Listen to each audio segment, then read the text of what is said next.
So from what I can gather so far from this episode, as well as the previous 2 episodes that I've watched from Miraculous Ladybug so far, is that the supervillain story is the main plot of the episode, but then there are the subplots which is focused on Marinette and Adrien's life as a normal teenager, but also as a superhero, and how they try to conceal their secret identity from like everyone else that they know. I'm not really sure why that's the case, but I'm pretty sure it's going to be explained later on. But that's pretty much what I've noticed so far. But, yeah, so with Copycat, the episode mainly focuses on Theo, who is an artist who created this statue in honor of Ladybug and Cat Noir. Mostly in dedication of Ladybug though, because he does have this really big crush on her, and he really wants to meet her face to face, get her to sign an autograph, and try to get to know him, so that way he can show her that, hey, I can be your boyfriend or your husband, like, hey, we're meant to be together because I love you, and that's pretty much the only reason why we should be together, because of that. There's this huge unveiling ceremony of the statue because it is put in a public area of the city itself. Cat Noir was able to make it to the ceremony, although he was a little bit late, but Ladybug was never able to make it, and, you know, Theo is very upset about it, and he's like, why didn't she make it? Like, if she was here, I could show my never-ending love of affection towards you. And Cat Noir is like, no, you don't need to do that because we're a thing, you know, we're a couple, we're dating, so like she's already taken.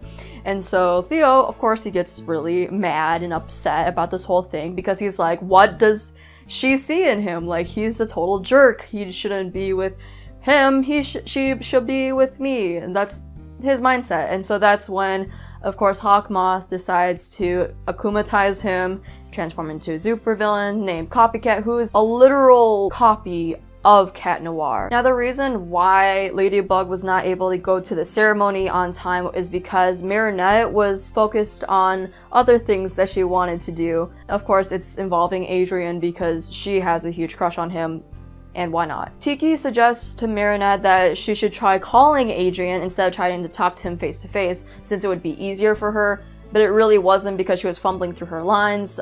She left a very embarrassing voicemail too, and she accidentally sent the voicemail as well. So it was basically just about her trying to get Adrien's phone and try to delete the voicemail before he even knew that it was taken away. But then he already knew that it was stolen, or, well, like, he knew that it was gone, but he didn't know why. He didn't know if, like, someone stole it or if he just lost it. Throughout the whole episode, of course, it's focused on her trying to delete the voicemail from the phone, even though she doesn't know the password, and she's just kind of like, what am I supposed to do? It's just so funny how she worries so much about, like, her love life, or lack thereof, when she's a superhero and she deals with a bunch of, like, superhero type stuff, such as defending the city and all that other type of stuff. Anyways, back to the main story, which is Copycat, and how Copycat / Theo was trying to demolish Cat Noir's reputation as, like, this hero by stealing the Mona Lisa from a museum and, like, beating up some people along the way in order to, like, escape.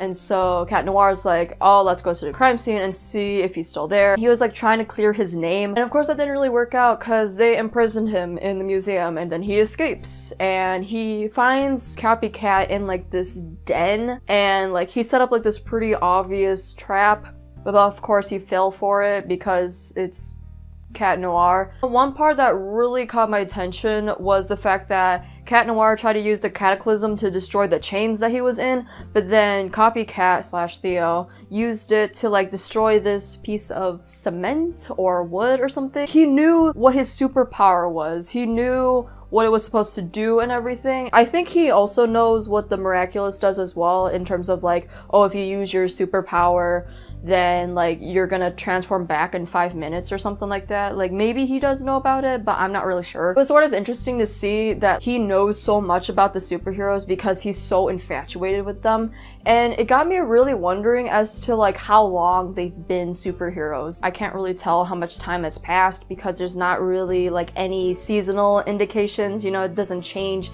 the weather, like naturally from like spring to summer or summer to fall. Another thing is that with Theo knowing their powers and how it works, I'm predicting that like in the future they're gonna meet some side characters who become supervillains that already know so much of their fighting strategies that they'll use it against them, and it'll be much more difficult to like fight using their usual techniques, like, you know, using the Lucky Charm, using Cataclysm. Like they would have to, I guess, like make more weapons to sort of like compensate for the fact that like, oh, these villains are starting to become more intelligent. But anyways, Ladybug and Cat Noir were able to defeat Copycat because Ladybug was able to tell the difference between the two despite everything that's like happened. You know, everything's like back to normal because of Miraculous Ladybug and the fact that, you know, she signed the newspaper clipping for him and apologized for not making it there. In the end of the episode, Nino was like, hey Adrien, you want to go out to the movies to like take your mind off everything that's happened?